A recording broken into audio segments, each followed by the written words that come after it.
If you are interested in technology and you have work in education, this is for you, because you can move from the theory into the practice and you can give more to the society. I've been surprised because I have just one course per term, and it gives you the opportunity to focus all your energy into that course. You can learn more, you can investigate more, so you are not distracted by other things.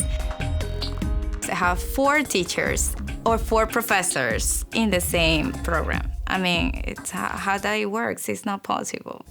Also, I have classmates from all over the world. There are many nationalities, and it's really interesting because you can share your experiences, you can share your opinions, your points of view about education and IT.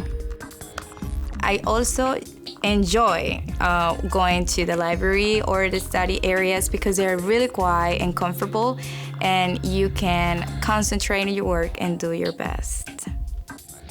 What I want to do, actually, maybe it can sound crazy, but I would like to work on holograms, that they could be displayed in places where people do not have access to have education, and people can be educated with these holograms, even though that person is another part of the world.